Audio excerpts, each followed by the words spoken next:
Друзья, привет! Этот ролик будет экспериментальным и будет иметь отношение напрямую к истории виноделия нашей прекрасной страны и нашего полуострова. Он будет разбит на три части, информации будет много, чтобы вы могли все отсмотреть, скажем так, переварить. И если это найдет отклик, то мы, конечно же, продолжим записывать эти ролики. Ну, а я желаю вам приятного просмотра и перемещаемся в НИИ Магарач.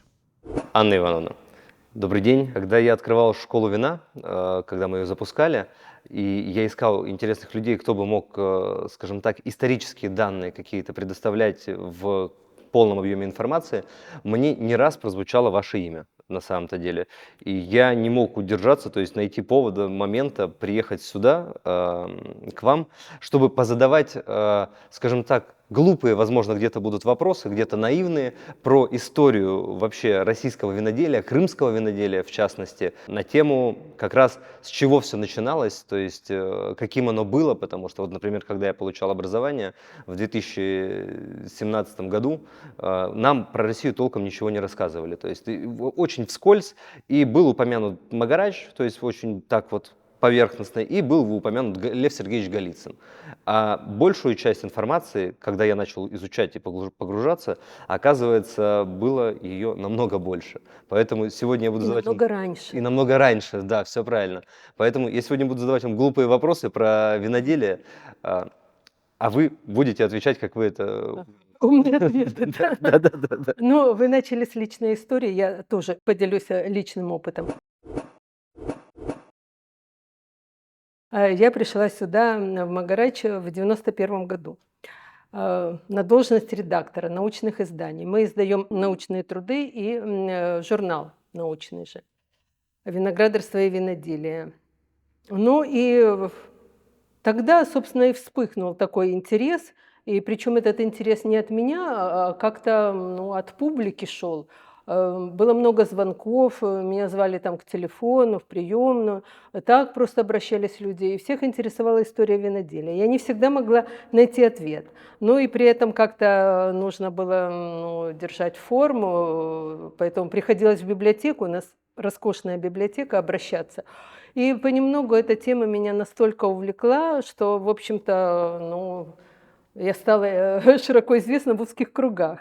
Вот. Но на самом деле история виноградарства и виноделия это целая вселенная вообще. И меня сейчас даже несколько задевает, когда вот я недавно прочитала интервью с одним из молодых крымских виноделов, собственно, не виноделом, а собственником фирмы, что крымское виноделие очень молодо, ему от силы 10 лет. Да Магарачу 196 лет. А на следующий год мы будем отмечать, не знаю, насколько будем, но во всяком случае исполняется 2 века винной торговли, предпринимательству в сфере винной торговли. Потому что в 1825 году осенью по инициативе графа Воронцова, генерал-губернатора Новороссии, было создано акционерное общество «Компания крымских вин». И избранный ее руководитель Давид Ларгье в Судаке. И, в общем-то, основа так в Судаке формировалось основное звено. Конечно, и Воронцов стал акционером, но, в общем-то, с 25 года, можно сказать, вот началась такая вот эра Воронцова. Хотя вот в истории, я вам уже говорила, что в истории никогда нет вот какой-то единой точной даты, от которой вот все пошло. И до Воронцова было виноделие и виноградарство, и даже до России было виноделие и виноградарство. Очень мало источников, по крайней мере 2, о том, что вот 17-18 век продавали, не то чтобы вина, законы ислама допускают продавать свежий виноградный сок. И вот, значит, приезжие купцы закупали свежий виноградный сок, и, собственно, они вроде бы были как и виноделами. И а делали потом уже вино из него. сброшены, они ничего не делали, они в бочках его везли, вино делалось по дороге само по себе. Они просто потом его как-то отцеживали, как-то фильтровали, чем придется, и продавали запорожским казакам. Да. Но в 1783 году Крым вошел в состав России, и сразу возник вопрос, что делать с этими новыми землями. Интеллектуалы той поры, члены Вольного экономического общества, в Петербурге провели даже такой конкурс на лучшее использование земель Крыма. А потом Екатерина II снарядила сюда академика Палласа с тем, чтобы он изучил вот этот природный потенциал вообще Крыма и А вот Пугач. Паллас Да. это кто был вообще? То есть чем он Немец. Немец. Он Ну, винодел был? знаете, нет, какой винодел? Не было, понимаете, нам сегодня нужно, ну, включить все свое воображение, чтобы понять, какой был Крым 2 века назад. Это дикая земля. Дорогие друзья, я рад вам анонсировать наше первое масштабное мероприятие, событие. Это наш винный фестиваль, который мы проводим в рамках школы вина «Вход», Штольня 2024. 30 ноября в 4:30 начало вечера. Потрясающая локация, просто историческая штольня, из которой вырезали камень, чтобы восстанавливать город Севастополь, превратится на один вечер просто в уникальную площадку, где соберутся все лучшие виноделы Крыма и познакомят вас с вином. Ну и, собственно, есть повод познакомиться нам с вами. Переходите по ссылке в описании, покупайте билеты, потому что билетов всего 500 и будет динамичное повышение цен. Успевайте, записывайтесь и до встречи! Паллас был естествоиспытателем. То есть он все абсолютно описывал, какие птицы, какие животные, как устроена вот сельская жизнь, где он ее встречал, чем люди занимаются, какие выращивают, какие культуры выращивают, в том числе и виноград. И все это он очень по-немецки скрупулезно описывал. Какие почвы. Ну, в общем, естествоиспытатель – это такие… Он был представителем ученых XVIII века, а они были универсальные вот, учеными. Вот. И Паллас оставил в том числе и описание вот, технологии виноделия в Судаке, причем и передовых даже методов. То есть он описывал, кто здесь уже что-то делает вино, да? Ну, конечно. Мгм. Дело в том, что вот за 5 лет до прихода России отсюда выселили было в Приазовье всех греков. И, собственно, такая вот хозяйственная жизнь, такая она была полумертвая. И только вот в Судаке осталось такое вот христианское население, бывшее из итальянских колоний, бывшие вот поселенцы. И с ними осталась вот эта культура винограда. Поэтому там она вот теплилась, и поэтому еще при Павле, при императоре Павле II, там решено было сделать училище виноградарства и виноделия. Но оно осталось, этот указ остался 98 года, 1798, он остался на бумаге. Потребовалось какое-то историческое время, какой-то импульс, вот, вообще какой-то период развития общества, чтобы это претворилось в жизнь. Вот когда сюда пришел Ришелье, первый губернатор Новороссии, он, значит… 1803 год, да? Да, Мгм. он инициировал создание этого училища, то есть пригнали солдат в урочище Ачеклар под Судаком. Они, как могли, построили дом двухэтажный и, значит, при нем винподвал. Но винподвалов они не видели. И винподвал у них был почему-то оказался сырым и с окошками на юг.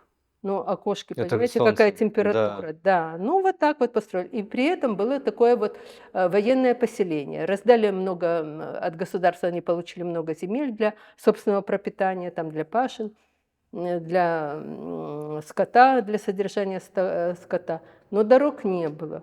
Куда это девать эти продукты, было непонятно. Те лозы, что им привезли посадить, черенки, были посажены слишком мелко и слишком тесно. Обрезки они не знали. Из 90 тысяч лоз, как потом писал Баде, лишь 1000 вообще плодоносила и выглядела нормально. То есть практически 99%. Да, понимаете, вот это сейчас нам кажется, что ну вот что посадить виноград. Ну вот взял черенок или взял саженец и посади. Во-первых, где взять европейские сорта?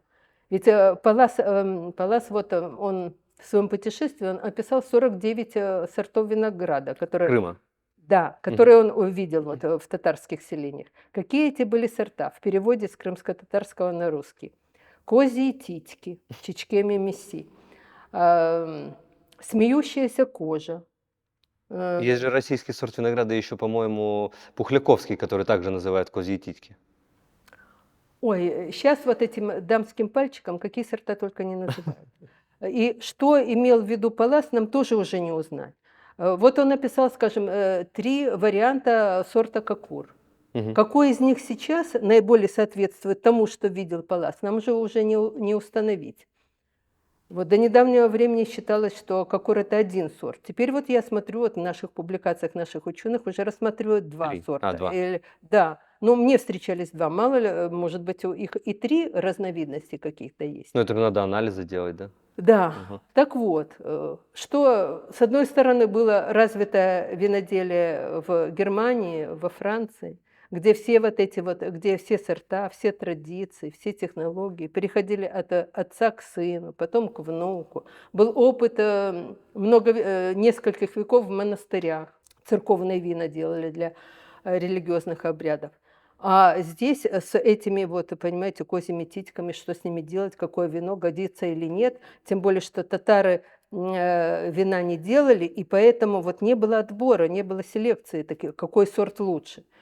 Вот. И когда пришел Воронцов в 23-м году, собственно, мы начнем с Воронцова или еще до Воронцова, что было? Ну, давайте до Воронцова, потому Ну, что до Воронцова был Ришелье. Да. Ришелье был, ну, это гражданин мира. Он со всеми мог найти общий язык. Он приехал в Одессу, выходил в порт и заговаривал с каждым, как дела, чем занимаешься, со всеми там, он знал языки. Вот. И как-то вот, и он был предприниматель по натуре, и совершенно не стяжатель. Вот. И он понял, что нужно вот возделывать землю, сады, виноградники и выращивать пшеницу в херсонских степях. А чтобы не сдувало ветром плодородный слой, нужно было, значит, обсаживать лесополосами. Но что может в степи расти? Опять же, нужно было узнать, какие там деревья вырастут. И, собственно, вот и он еще, у него был такое важное решение, что нужно развивать овцеводство. Поскольку, да, очень засушливые эти степи. И все это воплотил его друг Рувье, который прибыл одновременно с ним в Одессу. И Рувье занялся овцеводством. Он взял в аренду у государства, значит, земли. Земли он взял как раз там под Судаком. Вот, пригнал туда, съездил за границу, и, спросив разрешения, пригнал оттуда эту отару овец и, значит, черенки лоз, и мастеров, которые могут заниматься этим. Но оказалось, что этим лозам вот не климат в Судаке, и тогда он переменил, значит, вместо этого взял в аренду земли в бухте Ласпи. И успешно там занимался виноградарством, виноделием, делал такие вина типа Малаги. Мгм. И даже их продавал, и потом вместе с шерстью он продавал даже за рубеж. Вот. Ну, потом весь этот по производству шерсти промысел он в Херсонскую область он перенес. Вот, и в конце жизни он, значит, даже издал собственную книгу о содержании овец, о том, как их нужно лечить, о племенной работе с овцами, и подарил ее Ришелье. Но Вот. получается, тогда сколько их было вообще людей-то, кто занимался виноделием? То есть кто эти люди были? Заводов же Массандры таких в Новый Свет Ой, не какая было. Массандра, там, Ну, да, конечно. почти 100 Да, лет еще да. было. Вот Массандра самое раскрученное имя, а Согласен с такие, вами. понимаете, вот историю, вот этот прогресс двигали одиночки. Коллективы — это, конечно, хорошо, но вообще вот началось все с таких вот одиночек, как Рувье. Вот. Но после Рувье, как вы знаете, Ришелье уехал потом во Францию, потому что начались эти наполеоновские войны. Вот. Рувье, кстати, в период этих войн прямо через эти военные сражения гнал вот эту отару овец сюда, в Крым. Мгм. Вот, несмотря на военные действия. Вот, Ришелье уехал, но хотел вернуться. И вот такой исторический возник случай, который вообще определил как-то будущее, что ли, Крыма. Но во всяком случае, если бы не было этого случая, Что случилось? Какой бы это был случай? то вообще все было бы по-иному. Михаил Семенович был профессиональный военный. Да. Тогда считалось, что лучшие люди должны воевать, защищать, показывать. Он владел абсолютно всем оружием, очень любил лошадей. И вот он воевал с 19 лет. Жил он, воспитывался он отцом. Мать умерла, когда он был совсем маленький. Нашим посланником в Англии. Вот в довольно, ну, в традиционных английских Он условиях. воспитывался Семеном Романовичем, да, отцом в Англии. Да, М. не только Семеном Романовичем, но и членами его команды. А. Там были еще чиновники же. И гувернер у него был. Но в 19 лет его послали одного в Петербург. И в Петербурге к дяде. В Петербурге ему было скучно. Он решил воевать, отправился на Кавказ, где усмиряли горцев.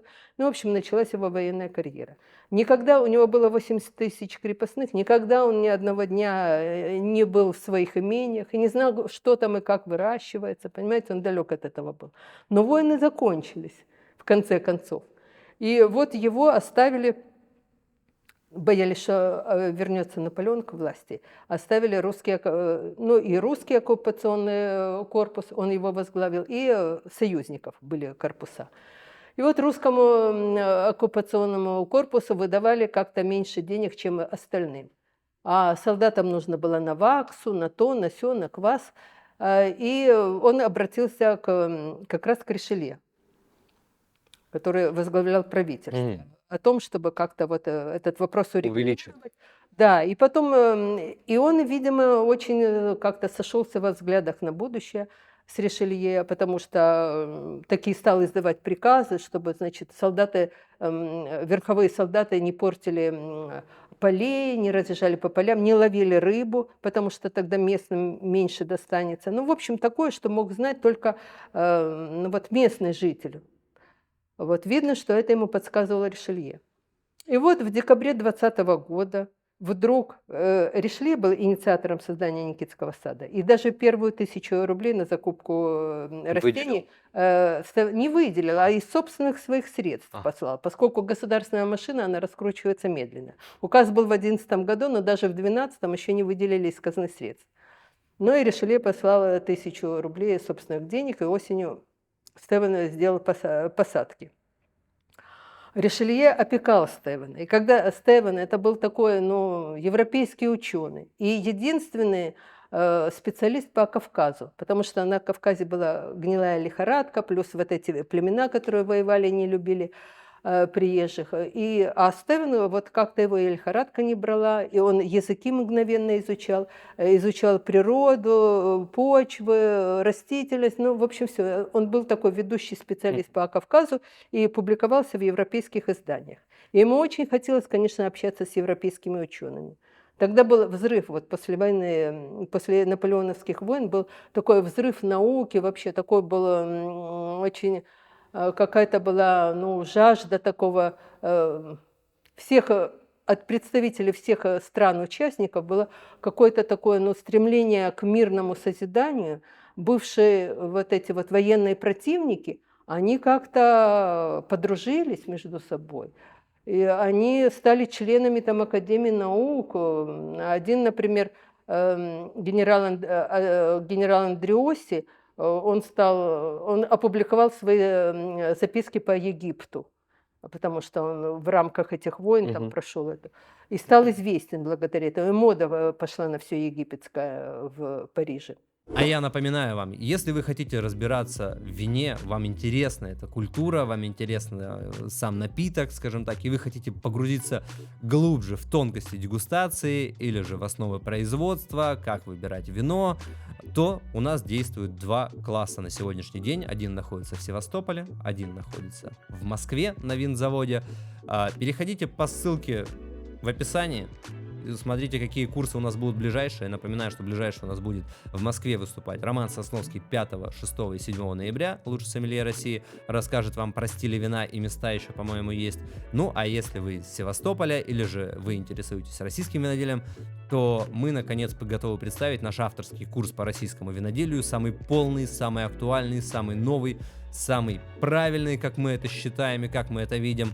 5-дневный курс, который пройдет в Севастополе с 11, по-моему, по 19 ноября. Там не каждый день занятия. Посмотрите, можете ознакомиться с расписанием, приобретайте билеты, приходите. Будет много всего интересного. А еще самое главное, мы нарисовали нашу собственную карту виноделия Крыма, которую мы подарим также вам по окончании этого курса. Приходите, нам есть чему получить. И Андреоси подружился, француз же, а подружился с Воронцовым. Потом первую партию саженцев, 25 тысяч не саженцев, а черенков, Мгм. чубуки тогда называли. Первую партию ему как раз Андреоси организовал посадку в Крыму в Айданиле. Это как Бывший раз для противник. его имения, да, получается? Да, так вот слушайте сюда. Значит, 20-й год, да, декабрь. Благодаря хлопотам Ришелье на Ахенском соборе они встретились с императором Александром I. Александр I выслал, значит, там поспособствовал, чтобы 3000 написано в литературе дукатов Стевену. Стевен со сводным братом Федором отправился в европейское путешествие и одновременно пополнял свои коллекции. Значит, коллекция гербарий, и он увлекался очень всякими насекомыми. Вот у него была еще То коллекция есть он всяких собирал вот эти жуков. вот Да, жуки. Ага. да. И вот он несколько стран посетил, и, конечно, он посетил Ришелье. И вот когда он посещал Ришелье, он обнаружил там и Воронцова, который тоже пришел в гости к Ришелье. И вот там они, естественно, заговорили о Крыме, потому что Ришелье просто был болен Крымом, он оставил же тут свое имение. А где оно Стевен, находится? ну как, в Гурзуфе. Имение Ришелье в Грузуфе находится. Ну, домик, ну, конечно, бывший дом. Он потом его Стемпковскому. В общем, Ришелье своему адъютанту Стемпковскому Мгм. его это подарил, не продал, подарил. А потом у Стемпковского купил это Воронцов. Так вот, Воронцов тут же, в декабре 20-го, решает, но это нигде не написано, что решает, но вот в декабре 20-го из Парижа Воронцов пишет доверенность капитану Грейгу в Севастополь о том, что вот доверяет ему покупку земель на мысе Мартьян, а это земли были Стевена, Мгм. дача. Дача на мысе Мартьян рядом с Никитой, ну тогда не было, рядом с Никитой. И вот этого домика в Айданиле, вот это вот имение. Это вот, ну, мы же говорим о том, сейчас там винодельня Шато Кот де Сан Айданиль. Это вот этот домик идет речь? Нет, нет, нет. Немножко там, где сейчас дом-музей Пушкина. Ага, Вот, все. вот Мы это вот. покажем это, да, на кадре. Да.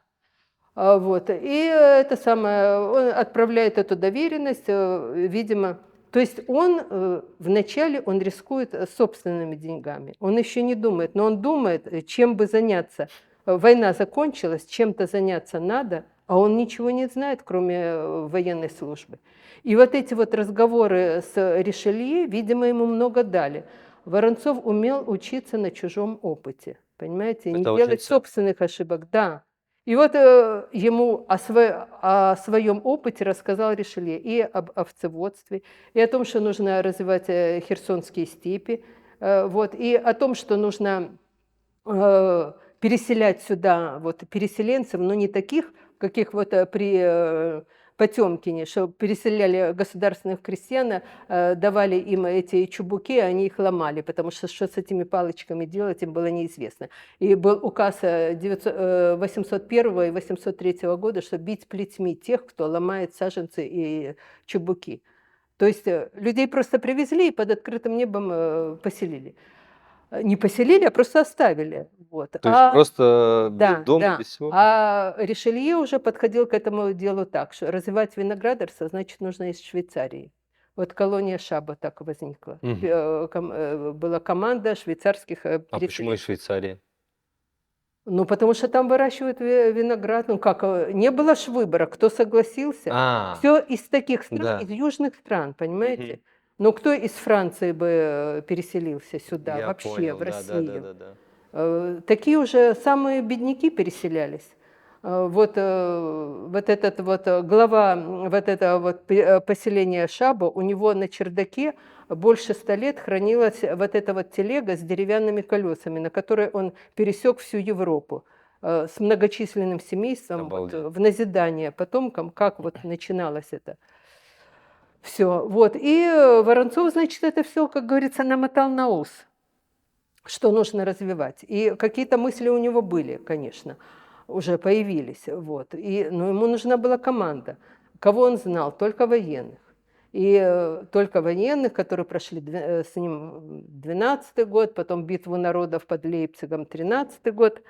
Вот. И, собственно, он уже на них, как говорится, положил глаз. И когда, значит, он вернулся в Россию, он там во Франции много всего, он решил создать вторую Россию. не крепостную, понимаете? Он там уроки грамотности, уроки танцев, значит, своевременная доставка почты и газет, потом, ну, разные такие, отменил физические наказания, но разные такие вещи внедрил, которые не были То распространены есть в довольно России. прогрессивный человек. Да, да. Ну и поэтому, и в общем-то, государство в лице императора испугалось, что эти люди, мало того, что они физически развиты, что они военные, они приедут в Россию, что они с Россией сделают? Будут какие-то волнения, понимаете, они слишком в крепостной России, они как-то... И вот эти вот соединения воинские их расформировали. И это был удар, конечно, для Воронцова. И ему было уже около 37 лет, понимаете, в это время все выходят в отставку, а вот это все дело его жизни, куда он все это вложил, и оно как-то потерпело крах. Он хотел уйти в отставку. Вот. Ну, дали ему там отпуск на год. Вот. А потом, видимо, все это переосмыслил, что жизнь не кончена в таком возрасте еще. И попросил направление на юг. Хотел бы, чтобы это было связано с югом. Я думаю, что он лукавил. Он хотел именно этого места Ришелье. Вот. Но место было занято, потом оно освободилось. И вот в мае, 23, по-моему, мая 23 года он был назначен губернатором, генерал-губернатором Новороссии и Бессарабского края, и наместником Бессарабского края. Прибыл, значит, в Одессу, и вот даже путь его следования в Одессу, как его товарищ Лангинов описывает, он шел по следам Ришелье. Он по дороге в 40 верстах от Одессы он остановился у генерала Кабле. Это был друг его отца и друг Ришелье. Мгм. Вот. Потом, после этого он запланировал поездку в Крым на яхте «Утеха», и он остановился в бухте Ласпи, где было имение Рувье, понимаете? Да. Ну, то есть Вот. прям... Он просто по этим следам шел, чтобы посмотреть, что достигнуто, что можно То есть, сделать видимо, он, вообще. общаясь, запоминал вот эти пути, Да, где что, я и... говорю, что вот человек, он не был гением, он им стал, понимаете? Ах. Он настолько все анализировал. Дело ведь не только в том, что вот Воронцов, вот он создал вот такое вот, можно сказать, современное виноградарство и виноделие вот в нашем современном понимании. Потому что оно было вровень, и он добивался, чтобы одного и того же уровня оно было с европейским. Иначе невозможно развивать, и вино бы просто не покупали. Было французского шампанского хоть залейся, пожалуйста, только плати деньги. А чтобы платили за русские вина, надо, чтобы они по уровню были, по качеству такие же. И только вложив собственные деньги, массу денег, можно было на собственном примере показать, что вот, можно создать, а потом уже рисковать государственными деньгами. Вот. Так, значит, вот первая, значит, поездка его была. Он остановился и посмотрел эти виноградники Рувье. Рувье уже не было в живых, там был управляющий.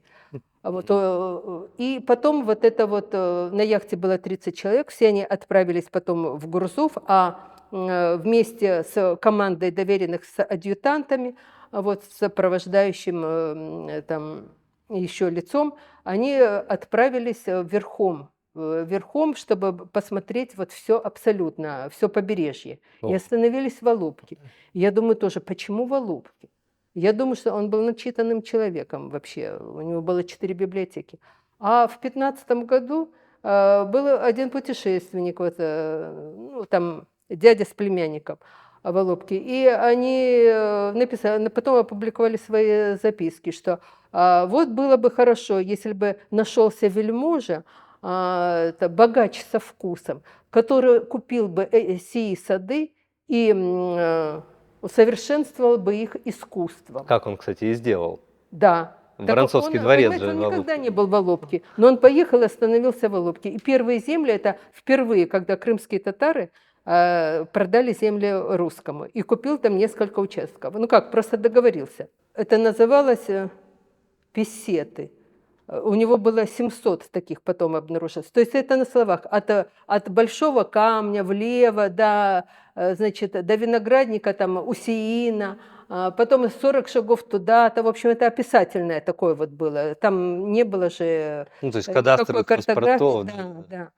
Да. И вот он купил первые эти земли. И потом начал скупать их больше и больше. Конечно, он скупал лучшие земли, там, где был источник воды, но, опять же, он при этом беседовал с духовными лицами, еще с местными, чтобы не было бродяжничества, чтобы, значит, даже при покупке земли, пока он на ней не начнет хозяйствовать, чтобы урожай отдавался прежнему хозяину, чтобы, значит, были предприняты там меры, чтобы этот человек, у которого купили земли, чтобы он приобрел земли, чтобы он не был безземельным. Там все это очень тонко прописывалось. Вот таким образом он приобрел себе порядочное имение в Алупке и в Айданиле. Вот, и на мысе Мартян. И там вот, значит, надо было ему заниматься, вот, чем-то заниматься. И я думаю, что именно в 25-м году он прочитал книгу Сумарокова «Досуги крымского судьи», где сказано, что вот Россия, имея собственный юг, получив, наконец-таки, собственный юг, она, значит, тратит миллионы, там что-то около 2 с чем-то 3 миллионов, все было подсчитано, закупая оливки, виноград, вина в Европе, а могла бы сэкономить эти деньги и направить их на развитие, на прогресс. И вот Воронцов решил пойти по этому пути. Вот, и именно То есть он, получается, очень ловко все подхватывал, все мысли, которые да, идеи были. ну, Ага. умный человек был, да. И потом так воспитан отцом, что не тратить как-то жизнь на что-то другое, понимаете, как-то проявиться. Если ты уже рожден, ну, надо как-то состояться чем-то. Вот. Он же, Воронцов, потом уже в зрелые года, он написал в одном письме: люди с властью и богатством должны жить так, чтобы окружающие Да. прощали Я им. читал книгу Да, про да, Воронцова, там да, как да, раз да. было. Да. В 25-м году он пишет директору Никитского сада Гартвису, что вот хорошо бы вот продумать устройство на землях Никитского сада особого заведения для выращивания в больших количествах виноградных лоз и опытов по изготовлению вин.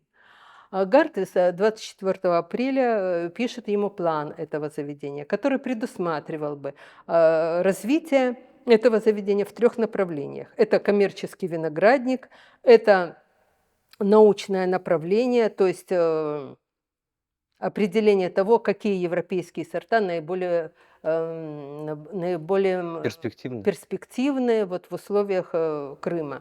И выпуск, учеба учеников, выпуск собственных садовников, поскольку иностранцы не могли вот долго работать в Крыму, очень трудные условия, первобытная, как они говорили, материальная жизнь, ну просто первобытная. Ну имеется в виду, то есть тут не было инфраструктуры, да, наверное? Ну, конечно, Климат-то потрясающий. не было ничего, никто не знал, все крымские татары вокруг, русские не все знают, ну как им было без всего такого вот. Вот это Судакское училище, которое там худо-бедно существовало, там делали вина из красных и белых сортов вместе. Ну, И направляли их, и там Кочубей писал, что же это за училище, если все вина имеют разные марки, но по вкусу одинаковые вообще.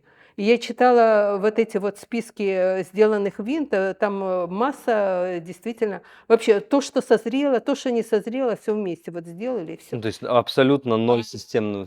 Да, и там управляющие все время менялись, за 10 лет 10 человек. Что интересно, один там путешественник, но не путешественник, он, по-моему, с каким-то войском передвигался, но это был иностранец, по-моему, француз.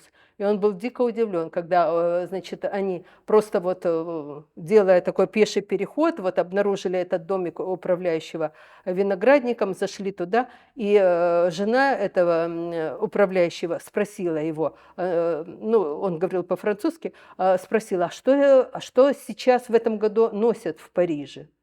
И он был просто потрясен, где Париж и где этот Судак, и зачем ей это надо знать. Вот. Ну, здесь была, ну, просто какая-то изоляция Дикость большая. такая, да. Да.